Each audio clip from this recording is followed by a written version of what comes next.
ડીસા ફટાકડા factory blast મામલે આરોપી જેલ હવાલે થયો છે તો આરોપી પિતા પુત્રને મોકલાયા છે સબ જેલમાં। પોલીસે આરોપી દીપક મોહનાણી અને તેના પિતા ખૂબચંદ મોહનાણીને ડીસા કોર્ટમાં રજૂ કરવામાં આવ્યા હતા। 8 દિવસના રિમાન્ડ પૂરા થયા બાદ આજે બંને આરોપીઓને કોર્ટમાં રજૂ કરવામાં આવ્યા હતા। પોલીસે આરોપીઓના રિમાન્ડની માંગણી ન કરતા કોર્ટે આરોપી પિતા પુત્રને સબ જેલમાં મોકલ્યા છે। તો ડીસા બ્લાસ્ટ મામલે કાર્યવાહી હાથ ધરવામાં આવી છે ત્યારે પિતા પુત્રને સબ જેલમાં મોકલવામાં આવ્યા છે તો રિમાન્ડની માંગણી ન કરતા કોર્ટ દ્વારા આરોપીને પિતા પુત્રને સબ જેલમાં મોકલવામાં આવ્યા છે। તો ડીસા ફટાકડા ફેક્ટરી બ્લાસ્ટ મામલે કાર્યવાહી હાથ ધરવામાં આવી છે। આરોપી પિતા પુત્રને સબ જેલમાં મોકલવામાં આવ્યા છે। સંવાદદાતા કિશોર અમારી સાથે જોડાઈ ગયા છે। કિશોર, ડીસા બ્લાસ્ટ મામલે પિતા પુત્રને હવે સબ જેલમાં મોકલાયા છે, શું અપડેટ? ચોક્કસથી કોમલજી, 1 એપ્રિલના રોજ જે ડીસા ખાતે આવેલી જે ફટાકડાનું ગોડાઉન હતું તે દરમિયાન ફટાકડા બનાવતા સમયે જે બ્લાસ્ટ થયો હતો અને તેમાં 22 લોકોના જે મોત નીપજ્યા હતા। તે બાદ પોલીસ દ્વારા તાત્કાલિક આરોપીઓને પકડીને કોર્ટમાં રજૂ કરાયા હતા અને 8 દિવસના રિમાન્ડ માંગવામાં આવ્યા હતા। તે રિમાન્ડ આજે પૂર્ણ થતા પોલીસ દ્વારા જે મુખ્ય આરોપી હતા દીપક મોહનાણી અને ખૂબચંદ મોહનાણી બંનેને ડીસા કોર્ટમાં રજૂ કરાયા હતા અને પોલીસ દ્વારા વધુ રિમાન્ડ માંગવામાં ન આવતા અત્યારે તો કોર્ટ દ્વારા બંને જે આરોપીઓ છે તે બંને આરોપીઓને પાલનપુર સબ જેલમાં મોકલવામાં આવ્યા છે। મહત્વની વાત તો એ છે કે પોલીસ દ્વારા રિમાન્ડ માંગવામાં ના આવતા હવે એવું માની શકાય કે જે આ બ્લાસ્ટ થયો હતો તેમાં જે તપાસ હતી તે તપાસ પૂર્ણ થઈ ગઈ છે અને તપાસ પૂર્ણ થતા હવે ચોક્કસ જે છે તે આ બ્લાસ્ટના કારણો શું હતા, અન્ય આરોપીઓ હતા કે કેમ તેને લઈને પણ વધુ વિગતો બહાર આવી શકે છે। જી કિશોર, સમગ્ર માહિતી બદલ આપનો આભાર। કચ્છમાં ગેરકાયદેસર દબાણની પ્રવૃત્તિઓ હાથ ધરવામાં આવી છે અને પ્રવૃત્તિઓ કરનારા બેફામ બન્યા છે ત્યારે કાયદાનું જાણે કોઈ ડર જ ન રહ્યો હોય તે પ્રકારે ગેરકાયદેસર દબાણો કરવામાં આવી રહ્યા છે ત્યારે તંત્ર દ્વારા પણ ગેરકાયદેસર દબાણ કરનારા સામે કાર્યવાહી કરવામાં આવી રહી છે। ગેરકાયદેસર બાંધકામ પર બુલડોઝર ફેરવવામાં આવી રહ્યું છે, સાથે જ અસામાજિક તત્વોના ગેરકાયદેસર બાંધકામો પણ દૂર કરવામાં આવી રહ્યા છે। સરકારી જમીનો પર ગેરકાયદેસર બાંધકામો કર્યા હોય તેનું જિલ્લા વહીવટી તંત્રએ લિસ્ટ તૈયાર કરી રહ્યું છે। આગામી 15 એપ્રિલથી દબાણો હટાવવા ઝુંબેશ હાથ ધરવામાં આવશે તો ગાંધીધામ મનપાએ 200 જેટલા ગેરકાયદેસર બાંધકામો દૂર કર્યા છે જ્યારે 50 જેટલા દબાણકારોને સ્વેચ્છાએ દબાણ દૂર કરવા નોટિસ પણ પાઠવવામાં આવી છે। ગામડામાં પણ જિલ્લા પંચાયતે ખાસ દબાણ શાખા શરૂ કરી છે જેના દ્વારા જિલ્લામાં થયેલ ગેરકાયદેસર બાંધકામોને જુદા તારવી લિસ્ટ તૈયાર કરવામાં આવી રહ્યું છે। જિલ્લા કલેક્ટર આનંદ પટેલે પ્રાંત અધિકારીઓને દબાણો દૂર કરવા માટે સૂચના આપી છે। આ પ્રકારની સરકારી જમીન ઉપરના દબાણો હોય કે સ્વેચ્છાએ હટાવવામાં આવે એ ચોક્કસપણે ઇચ્છનીય છે અને આમ છતાં પણ ક્યાંક આ રીતનું ન હોય તો વહીવટીતંત્રએ તબક્કાવાર એનું આયોજન કરી અને હટાવવાના રહે છે। સમાચારમાં આગળ વાત કરીશું મોસમ બદલશે મૂડ તેના વિશે।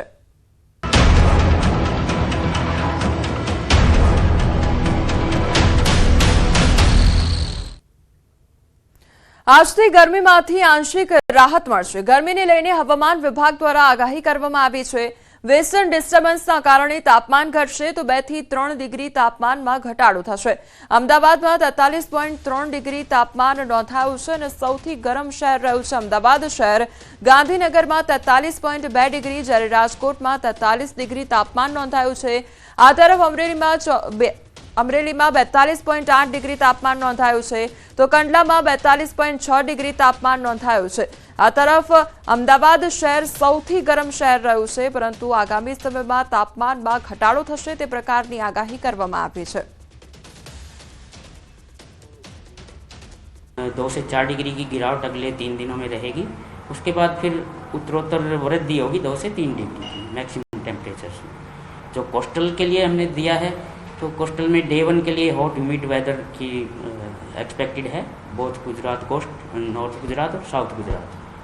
और जो पवन की दिशाएं हैं वो पश्चिमी से उत्तर पश्चिमी चल रही हैं, इसकी वजह से टेम्परेचर्स में 2 से 4 डिग्री का गिरावट की उम्मीद है। कारण क्या है? कारण एक तो वेस्टर्न डिस्टर्बेंस क्रॉस हो रहा है, उसके बाद पवन की दिशाएं थोड़ी सी चेंज हो रही हैं जो कि वेस्टर्ली हो रही हैं। पहले नॉर्थ वेस्टर्ली चल रही थी, नॉर्थ वेस्टर्ली से नॉर्थर्ली, अब वो वेस्टर्ली से नॉर्थ वेस्टर्ली विंड्स की उम्मीद है। આ તરફ કાળઝાળ ગરમી વચ્ચે વરસાદની આગાહી પણ કરવામાં આવી છે। હવામાન નિષ્ણાંત અંબાલાલ પટેલ દ્વારા આગાહી કરવામાં આવી છે। ગરમીથી રાહતની સાથે રાજ્યમાં પલટો પણ આવશે। 14 એપ્રિલ સુધી વાતાવરણમાં પલટો આવશે। 14 એપ્રિલ સુધી આંધી વંટોળનું પ્રમાણ વધી શકે છે। ગરમી ઘટતા આંધી વંટોળનો પ્રકોપ શરૂ થશે તેવું કહેવામાં આવ્યું છે। કેટલાક ભાગમાં આંચકાનો પવન પણ 40 કિલોમીટરે જઈ શકે છે તે પ્રકારની આગાહી કરવામાં આવી છે। હવામાનમાં મોટો પલટો આવવાની શક્યતા રહે છે, જેમાં પવન, ગાજવીજ અને આંધી સાથે બનાસકાંઠાના ભાગોમાં, ઉત્તર ગુજરાતના કેટલાક ભાગો અને પાલનપુરના ઉપરાંત પંચમહાલના ભાગો, દાહોદના ભાગો, લીમખેડાના ભાગો, વડોદરાના ભાગો, આણંદના ભાગો, રાજકોટના ભાગો, સુરેન્દ્રનગરના ભાગો, હળવદના ભાગો, મોરબીના ભાગો, કચ્છના કેટલાક ભાગો અને સૌરાષ્ટ્રના કેટલાક ભાગોમાં ગાજવીજ અને આંધી સાથે ક્યાંક હળવા છાંટા છૂટી કે વરસાદ થઈ શકે છે। તો સૌરાષ્ટ્ર, કચ્છ અને ઉત્તર ગુજરાતમાં વરસાદની આગાહી કરવામાં આવી છે। રાજકોટ, સુરેન્દ્રનગર, હળવદમાં વરસાદ થઈ શકે। બનાસકાંઠા, પંચમહાલ, દાહોદમાં સામાન્ય વરસાદ વરસી શકે છે। વડોદરા, આણંદ સહિતના શહેરોમાં વરસાદની આગાહી કરવામાં આવી છે।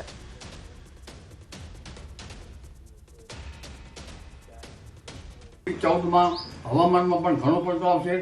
ભારે આંધી, વંટોળનું પ્રમાણ વધશે અને સામાન્ય રીતે મધ્ય ગુજરાતના ભાગોમાં, અમદાવાદ, ગાંધીનગર વગેરે ભાગોમાં પણ પવનનું જોર રહેશે અને કેટલાક ભાગમાં સામાન્ય પવન 10 કિલોમીટરનો અને આંચકાનો પવન લગભગ 40 કિલોમીટર પ્રતિ અવરનો રહેવાનો। બનાસકાંઠા જિલ્લામાં વાતાવરણ પલટાયું છે। કેટલાક વિસ્તારોમાં વાદળછાયું વાતાવરણ છવાયું છે। વહેલી સવારથી જ જિલ્લાના અનેક પંથકોમાં વાદળો ઘેરાયા હતા તો કમોસમી માવઠું થવાની ખેડૂતોમાં ભીતિ સેવાઈ રહી છે। જો કમોસમી માવઠું થાય તો ખેડૂતોના ઉનાળુ પાકને નુકસાન પણ થઈ શકે છે।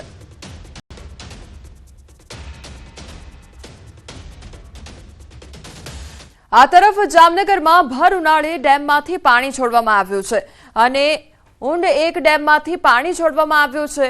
ડેમના 5 દરવાજા ખોલવામાં આવ્યા છે। ઉનાળા દરમિયાન ગ્રામ્ય વિસ્તારના ચેકડેમો ભરવા પાણી છોડવામાં આવ્યું છે। ડેમમાંથી પાણી છોડાતા ડેમ સાઇડ પર પોલીસ પ્રોટેક્શન પણ ગોઠવવામાં આવ્યું છે।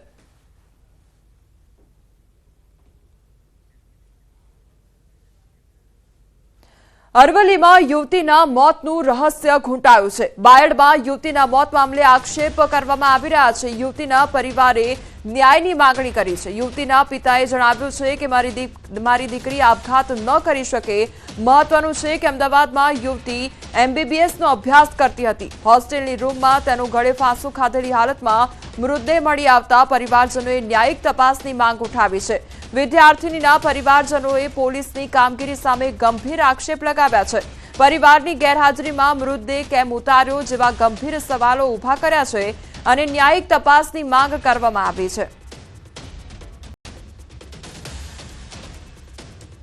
ત્યાર લગીન મારી બીબીની કોઈ ફરિયાદ નથી, કશું નહીં, કોઈ જ રીતે નપાસ નથી થઈ ને બીજા વર્ષની અંદર જ્યારે આવી ત્યારે એને આ બનાવ બન્યો તો મને એટલો બધો આપઘાત લાગે છે કે મારી બીબીને જ્યારે 8 વાગ્યેથી વાંડી અને 8:15 લગીને કાયમી અમારા ત્યાં ફોન આવે, પપ્પા જમી લીધું, મમ્મી જમ્યું, મારી બેન જમી, મારો ભાણિયો જમ્યો, ભાઈ તું જમ્યો, એ રીતનું કાયમ મારા પર એનો ફોન આવે। જમતા હોય કાં તો અમે જમી રહ્યા હોય, પણ તે દિવસ વાત કર્યા પછી મારી બીબી સુસાઇડ થઈ ગયો। સાહેબનો ફોન આવ્યો તો સાહેબનો 1:31 ફોન આવ્યો કે તમારી બીબી સુસાઇડ થઈ છે। તો હું તો ગભરાઈ ગયો, એકદમ ગભરાઈ ગયો અને પછી મને તો શું બોલું શું ના બોલું એવું લાગ્યું, પણ મને તો પણ વિશ્વાસ નહોતો તો કે મારી બીબી આવું કામ કરે જ નહીં। અમને દવાખાનામાં લાશ બતાવી કે આ તમારી બીબી સુસાઇડ કર્યો, પણ અમને તો કીધું નથી ને અમારી હાજરીમાં જ નહીં સુસાઇડ તપાસ કરી સાહેબ। એમને એમ કીધું કે આ રીતનું બળ્યું, અમે તો એ પ્રકારનું કોઈ પણ જોયું પણ નથી કે મારી બીબીએ આ રીતે સુસાઇડ કર્યો, અમને જોવા દીધું નથી સાહેબ। અને ડાયરેક્ટ અમને દવાખાનામાં બતાવી દીધી. જૂનાગઢના કેશોદમાં ખેડૂતોએ વિરોધ નોંધાવ્યો છે. બામણાસા ઘેડ ગામના ખેડૂતોએ વિરોધ પ્રદર્શન કર્યું હતું. ઓઝત નદીના ચોમાસામાં તૂટેલા પાળાનું 8 મહિના વીતવા છતાં સમારકામ ન કરતા અર્ધનગ્ન હાલતમાં વિરોધ નોંધાવવામાં આવ્યો છે. ખેડૂતોએ વિરોધ પ્રદર્શન સાથે સૂત્રોચ્ચાર કર્યા હતા. ઓઝત નદીના પાળા ઉપર ઊભી પાળા બાંધો, વહેલા બાંધોના સૂત્રોચ્ચાર કરવામાં આવ્યા હતા. ઓઝત નદી ઊંડી અને પહોળી કરવાની જાહેરાત કરવામાં આવી હતી, પરંતુ હજી સુધી પાળા પણ રિપેર કરવા કોઈ ન આવતા ખેડૂતોમાં ભારે રોષ જોવા મળ્યો. તો ચોમાસું પણ ફરી નજીક આવી રહ્યું છે, ત્યારે તૂટેલા પાળા રિપેર કરવામાં નહીં આવે તો ખેતીની જમીન પર પાણી ફરી વળશે અને ખેડૂતોના પાકને મોટા પાયે નુકસાન પણ જશે, જેને લઈને નદીના તૂટેલા પાળા વહેલી તકે રિપેર કરવા ખેડૂતોએ માંગ કરી છે.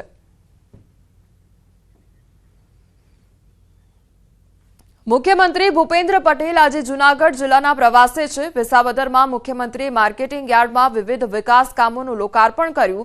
તો આ પ્રસંગે કૃષિ મંત્રી રાઘવજી પટેલ, સાંસદ રાજેશ ચુડાસમા પણ ઉપસ્થિત રહ્યા. તો આ ઉપરાંત મુખ્યમંત્રી ચાંપડા ખાતે આવેલ બ્રહ્માનંદ વિદ્યાધામની મુલાકાત પણ લેશે. મુખ્યમંત્રીના કાર્યક્રમમાં જૂનાગઢ જિલ્લાના દિગ્ગજ નેતાઓ ઉપસ્થિત રહેશે. 2047માં જે વિકસિત ભારતનો સંકલ્પ માનનીય વડાપ્રધાનશ્રીએ કર્યો છે, તો એમાં પણ સાથ અને સહકાર આપવા માટે આ વિસાવદરને મળેલા વિકાસના કામો એ વિકસિત ગુજરાતની વિકાસ યાત્રાને વધુ વેગ આપશે. તો જૂનાગઢમાં સીએમની ઉપસ્થિતિ જોવા મળી છે અને આ સાથે વિવિધ વિકાસ કાર્યોનું લોકાર્પણ પણ તેમના હસ્તે કરવામાં આવ્યું છે. પાલીતાણા તળાજા હાઈવે પર અકસ્માતની ઘટના સર્જાઈ. ટ્રક પાછળ બાઇક ઘૂસી જતા 3 લોકોના મોત નીપજ્યા છે, જ્યારે અન્ય 2ને ગંભીર ઈજા સર્જાઈ છે અને તેમને ભાવનગર સિવિલ હોસ્પિટલ ખાતે ખસેડવામાં આવ્યા છે. 108 દ્વારા સિવિલ હોસ્પિટલ ખાતે ખસેડવામાં આવ્યા. મૃતક યુવાન પાલીતાણાના થોરાળી ગામનો રહેવાસી હોવાનું સામે આવ્યું છે. બનાવના પગલે પરિવારમાં શોકનું મોજું ફરી વળ્યું છે. ઘટનાને લઈ પાલીતાણા પોલીસ દ્વારા વધુ કાર્યવાહી હાથ ધરવામાં આવી છે. ગાડી રોડ માથે પડી હતી, અમારા ગાડી લઈને આવતા હતા 2 વ્હીલ, અને ગાડીમાં કાંઈ લાઇટ બેટ કોઈ વસ્તુ હતી નહીં. એમાં માલપાટ ગાડીની અંદર ઘૂસી ગયા. અમારી માંગ એટલી છે કે અમને ન્યાય મળવો જોઈએ. નવસારીના જલાલપોર તાલુકાના વેસમા ગામે ટ્રક પલટી ગઈ અને પરથાણ ઓવરબ્રિજ નજીક અકસ્માત સર્જાયો હતો. મુંબઈથી અમદાવાદ તરફ જઈ રહ્યું હતું કન્ટેનર, તો કન્ટેનર ચાલકે અચાનક સ્ટીયરિંગ પરથી કાબુ ગુમાવતા ટ્રક પલટી ખાઈ ગઈ હતી. નેશનલ હાઈવે પર અકસ્માત થતા ટ્રાફિક જામના દ્રશ્યો સર્જાયા. તો પોલીસે ઘટનાસ્થળે પહોંચી ટ્રાફિક હળવો કરાવ્યો હતો. અકસ્માતમાં કન્ટેનર ચાલક અને ક્લીનરનો આબાદ બચાવ થયો, તો સદનસીબે મોટી દુર્ઘટના ટળી હતી.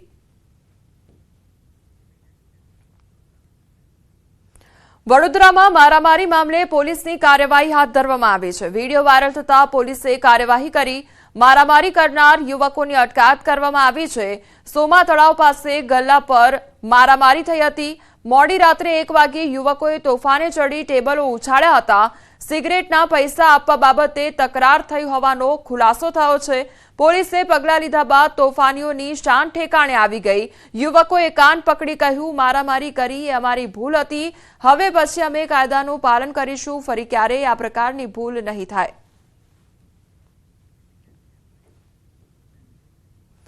કચ્છના બેલાના રણમાં ગુમ થયેલ ઇજનેર 5મા દિવસે મૃત હાલતમાં મળી આવ્યો. ગત 6 એપ્રિલે રાપર તાલુકાના સરહદી વિસ્તાર બેલા પાસે ઇજનેરની ટીમ સર્વે કરવા માટે ગઈ હતી, જે દરમિયાન આ ટીમ રણમાં ગુમ થઈ ગઈ હતી. જો કે બીએસએફની ટીમે શોધખોળ કરતા 2 ઇજનેરોને શોધી કાઢી હેમખેમ પરત લાવવામાં આવ્યા હતા, જ્યારે અન્ય એક ઇજનેર અર્બન પાલનો પત્તો ન લાગતા પૂર્વ કચ્છ પોલીસની ટીમ, બીએસએફ, વન વિભાગ સહિતની ટીમોએ ડ્રોન દ્વારા શોધખોળ હાથ ધરી હતી. અંતે 5 દિવસ બાદ બેલા નજીકની સુકનાવાડના રણ વિસ્તારમાંથી અર્બન પાલનો મૃતદેહ મળી આવ્યો હતો. ત્યારે અર્બન પાલનું મોત કયા કારણોસર થયું તે અંગે જાણકારી માટે મૃતદેહને પોસ્ટમોર્ટમ માટે ખસેડવામાં આવ્યો છે. નર્મદા શુગર ફેક્ટરીમાં 8 લાખ ક્વિન્ટલ ખાંડનું ઉત્પાદન. જિલ્લાની જીવાદોરી સમાન નર્મદા શુગર ફેક્ટરીએ તેની પિલાણ સિઝન પૂર્ણ કરી 160 દિવસ સતત શુગર ફેક્ટરીની મશીનરી ધમધમી. આ દરમિયાન 8.16 લાખ મેટ્રિક ટન શેરડીનું પિલાણ કરાયું. આશરે 8 લાખ ક્વિન્ટલ ખાંડનું ઉત્પાદન કર્યું. નર્મદા શુગર ફેક્ટરીનો વહીવટ કરતા ઘનશ્યામ પટેલ, એમડી નરેન્દ્ર પટેલ અને તેમની ટીમ દ્વારા સારી અને ગુણવત્તાયુક્ત ખાંડનું ઉત્પાદન સરળ અને કરકસરયુક્ત કરાયું છે. તેઓ છેલ્લા 30 વર્ષથી નર્મદા શુગર ફેક્ટરીનો વહીવટ કરે છે. આ 30 વર્ષના શાસનમાં કુલ 24 એવોર્ડ અત્યાર સુધીમાં મળી ચૂક્યા છે. આ સાથે જ વર્ષે રાજ્યમાં ખેડૂતોને સારો ભાવ આપવાનો પ્રયાસ કરાયો છે. આ વર્ષે રાજ્યમાં સારો ભાવ ખેડૂતો માટે આપવાનો પ્રયાસ થયો છે. વેરાવળના માછીમારો બન્યા બેરોજગાર. માછીમારોનો ધંધો ભાંગી પડ્યો. ગીર સોમનાથ પંથકના માછીમારો કપરા સમયમાંથી પસાર થઈ રહ્યા છે. તેની પાછળનું કારણ છે આધુનિક લાઇટ ફિશિંગ અને લાઇન ફિશિંગ. આ પ્રકારના ફિશિંગમાં મોટા વિદેશી હર્બર નાનામાં નાની માછલી કે જે હજુ વિકાસ પણ ન પામી હોય તેને પકડી લેવાય છે, જેના કારણે સ્થાનિક માછીમારોને ભારે મહેનત બાદ પણ દરિયામાંથી માછલીઓ મળતી નથી. માછલીઓ મોટી થાય તે પહેલા જ તેને પકડી લેવાય છે. હાલ માછીમારોની સિઝન પૂર્ણ થવાને 2 મહિના બાકી છતાં વેરાવળ બંદર પર ઢગલા બંધ બોટ કિનારા પર ખડકેલી જોવા મળી. દરિયામાં ઓછી માછલી, વધતા ડીઝલના ભાવ તથા દરિયામાં ગેરકાયદેસર થતી લાઇન અને લાઇટ ફિશિંગના કારણે વેરાવળ સહિત ગુજરાતના માછીમારો બેરોજગાર બની રહ્યા છે.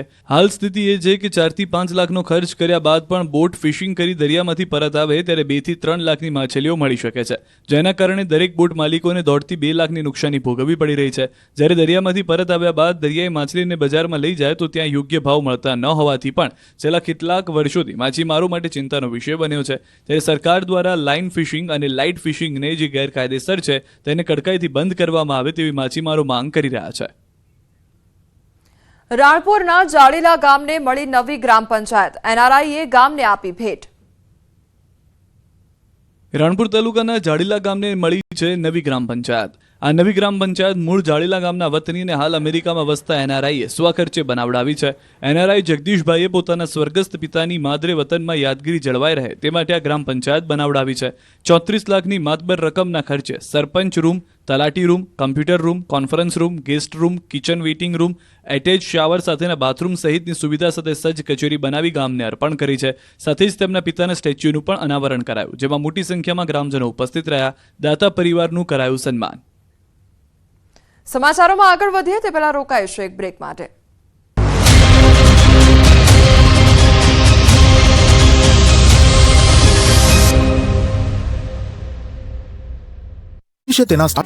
હાથમાં લાકડી સાથે એક શખ્સ આવતો દેખાઈ રહ્યો છે. દ્રશ્યો ચાણસ્માના ઝીલિયા ગામે આવેલા ગાંધી આશ્રમમાં છે. આરોપ છે કે એક જ પરિવારના 3 શખ્સો તલવાર લઈને આશ્રમમાં ઘૂસી ગયા અને આશ્રમના કર્મચારીઓ સાથે મારામારી કરી. પદ્મશ્રી માલજી દેસાઈ તથા તેમના પુત્રને મારી નાખવાની ધમકી આપી હોવાનો પણ આરોપ છે. આરોપ પ્રમાણે અમારા સંબંધીને તમે નોકરીએ કેમ રાખતા નથી તેવું કહીને હુમલાખોરોએ હુમલો કર્યો અને ધમકી આપી. ફરિયાદ બાદ પોલીસે કનુ દેસાઈ, પ્રવીણ દેસાઈ અને દશરથ દેસાઈ એમ 3 આરોપીઓની ધરપકડ કરી છે. સાબરકાંઠા જિલ્લામાં આ વખતે બટાકાનું મબલખ ઉત્પાદન થયું છે. બટાકાના સારા ભાવ મળતા ખેડૂતો ખુશખુશ.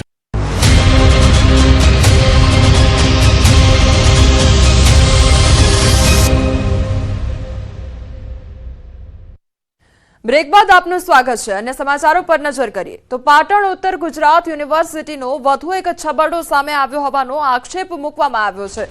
વિદ્યાર્થી નેતા યુવરાજસિંહે આક્ષેપ લગાવ્યા છે. એલએલબી સેમેસ્ટર 4ની પરીક્ષામાં પેપરમાં છબરડાનો આક્ષેપ લગાવવામાં આવ્યો છે. અમુક કોલેજમાં 2024નું બેઠું પેપર પૂછાયાનો આક્ષેપ કરવામાં આવી રહ્યો છે. અમુક કોલેજમાં 2025નું પેપર અપાયું હોવાનો દાવો કરવામાં આવી રહ્યો છે. તો આ મોટો દાવો કરવામાં આવી રહ્યો છે, જ્યાં વિદ્યાર્થી નેતા યુવરાજસિંહ દ્વારા આ ગંભીર આક્ષેપ લગાવવામાં આવ્યા છે. હેમચંદ્રાચાર્ય ઉત્તર ગુજરાત યુનિવર્સિટીનો ફરી એક વખત નવો છબરડો સામે આવ્યો છે. જી હા, અહીંયા અંધેરી નગરી અને ગંડુ રાજા જેવું શાસન ચાલે છે. જે વ્યવસ્થા તંત્ર છે એની ઘોર બેદરકારીઓ, લાપરવાહીઓના કારણે વિદ્યાર્થીઓના ભવિષ્ય સાથે ચેડા થઈ રહ્યા છે. જી હા, આ જ વખતે જે મામલો છે એ મામલો એલએલબી સેમ 4ની વર્તમાનમાં જે પરીક્ષા ચાલી રહી છે તેનો છે, જેમાં 2024નું બેઠું પેપર એ 2025માં જે કાયદાશાસ્ત્ર, ન્યાયશાસ્ત્ર જે વિષય છે એનું બેઠું પેપર પૂછી નાખવામાં આવે છે. કોઈ જ પ્રકારનો ચેન્જ એમાં કરવામાં નથી હોતો. ન સમયનો, ન યરનો કે કશો જ ચેન્જ કર્યા વગર આખું પેપર, પ્રશ્નો જે છે એ જ બેઠા પ્રશ્નો સીધા જ 2025માં પૂછી નાખવામાં આવે છે. તો પેપરને લઈને અનેક સવાલ ઉદ્ભવી રહ્યા છે કે એલએલબી સેમેસ્ટર 4 ની પરીક્ષા જે લેવામાં આવી છે તેને લઈને સવાલ ઉદ્ભવી રહ્યા છે। સંવાદદાતા અશરફ અમારી સાથે જોડાઈ ગયા છે। અશરફ, પેપરમાં છબરડો સર્જાયો છે તે પ્રકારના આક્ષેપ યુવરાજસિંહ દ્વારા કરવામાં આવ્યા છે, શું અપડેટ? બિલકુલ કોમલ, પાટણ એચએનજી અનેક વખત વિવાદમાં રહે છે, એટલે કે ફરી ક્યાંક લોલમલમ હોય તેવા દ્રશ્યો સામે આવ્યા છે। આ વખત વિદ્યાર્થી નેતા યુવરાજસિંહે જે આરોપ લગાવ્યા છે કે એલએલબી સેમ 4 ની જે એક્ઝામ લેવાઈ રહી હતી એપ્રિલમાં 7 તારીખે, તેમાં 2024 જ બેઠો પેપર પાટણની સેટ એમએન કોલેજ અને ઊંઝાની લો કોલેજમાં આપી દેવામાં આવ્યો છે, તેમજ અન્ય કોલેજોમાં 2025 એટલે કે જે પેપર આપવામાં આવ્યો છે તે બેઠો 2024 જ, ન તો તેમાં 2024 ની જગ્યાએ 25 કોઈ તારીખ છે ચેન્જ કરવામાં આવી છે, ન તો સમય। એટલે વિદ્યાર્થી નેતા યુવરાજસિંહે જે આરોપ લગાવ્યા છે કે ખાસ કરીને આ બે કોલેજોમાં અત્યારે આ રીતે છબરડો સામે, એટલે ચોક્કસ કહીશ કોમલ કે 2024 જ પેપર 2025 આવવાના કારણે કેટલાક વિદ્યાર્થીઓને ક્યાંક અન્યાય પણ થઈ શકે છે, કારણ કે આ તો વિદ્યાર્થી નેતા યુવરાજસિંહને ધ્યાને આવે છે, પરંતુ ચોક્કસ છે કે યુનિવર્સિટીની ગંભીર બેદરકારી કહેવાય કે પરીક્ષા નિયામક દ્વારા જે તે પેપર જે તે લો કોલેજોમાં મોકલવાનો તે પહેલા શું તેમને તે પેપરની ચકાસણી કરી હશે કે નહીં કરી, તેવા પણ અહીંયા સવાલો ઉભા થઈ રહ્યા છે કોમલ। અશરફ, એટલે પહેલેથી શું ચકાસણી નહોતી કરવામાં આવી અને તેના કારણે આ પ્રકારનો છબરડો સર્જાયો છે, શું અપડેટ તેને લઈને કોઈ મળી રહ્યું છે? બિલકુલ કોમલ, કોઈ એક જગ્યાએ એક જ પેપર નીકળે તો આપણે એવું કહી શકીએ કે યુનિવર્સિટીના સત્તાધીશોને ધ્યાન ન રહે, પરંતુ બે કોલેજોમાં આ રીતના સામે આવે છે કે દરેક વિદ્યાર્થીઓને 2024 જ પેપર આપવાનું, એટલે કે ક્યાંક પરીક્ષા નિયામક એટલે કે પરીક્ષાની જે ટીમ હોય તેની ગંભીર બેદરકારી ગઈ છે, કારણ કે એક પેપર છે તેમને ધ્યાને ના આવે, પરંતુ આખો બંચ જે કોલેજમાં મોકલવામાં આવે છે તે આખા બંચ જ કોલેજોમાં 2024 પહોંચી ગયા છે અને પરીક્ષા સમયે પરીક્ષાર્થીઓને આપી પણ દેવામાં આવે છે। આ તો પરીક્ષા ધ્યાને આવતા સમગ્ર વાત વિદ્યાર્થી નેતા યુવરાજસિંહ જોડે છે અને વિદ્યાર્થી નેતા યુવરાજસિંહે સમગ્ર છબરડો બહાર લાવ્યો છે, એટલે કે હવે પરીક્ષા નિયામક આ સમગ્ર છબરડામાં કઈ રીતે તપાસ કરે છે અને શું કાર્યવાહી કરે છે તે જોવું રહ્યું કોમલ। અશરફ, બીજો અહીંયા સવાલ એ થઈ રહ્યો છે કે જ્યારે વિદ્યાર્થીઓ દ્વારા પરીક્ષા આપવામાં આવી રહી હતી ત્યારે જ આ પ્રકારનું પેપર આપી દેવામાં આવ્યું, તો એ વિદ્યાર્થીઓનું શું કે જેમના દ્વારા પરીક્ષા આપવામાં આવી છે? બિલકુલ કોમલ, વિદ્યાર્થીઓ સમગ્ર સેમ 4 ને જે તૈયારી કરતા એટલે કે 2025 ને ધ્યાને લઈને કેવા પ્રશ્નો પૂછાશે તેની તૈયારી કરતા હોય છે, પરંતુ અહીંયા પરીક્ષા સમયે જ 2024 નો પેપર જયારે વિદ્યાર્થીઓના હાથમાં એટલે વિદ્યાર્થીઓ ચોક્કસ ક્યાંક વિમાછણમાં મુકાય છે, કારણ કે જે તૈયારીઓ હોય છે તે કરંટ હોય છે 2024 ની, પરંતુ અહીંયા 2025 નો જ બેઠો પેપર આપી દેવામાં આવે છે, જેમાં જે પ્રશ્નો પૂછાયા હતા તે પણ 2024 ના જે પૂછાયા હતા એના એ સેમ જ અહીંયા રહેવા પામ્યા હતા, એટલે કે જે વિદ્યાર્થીઓ જે મહેનત કરી હતી તેની સામે જે એમના હાથમાં જે પેપર આવ્યો છે તે ક્યાંક અલગ જ આવે છે, એટલે કે વિદ્યાર્થીઓ પણ ક્યાંક વિમાછણમાં મુકાઈ જવા પામ્યા હતા કોમલ। જી અશરફ, સમગ્ર માહિતી બદલ આપનો આભાર।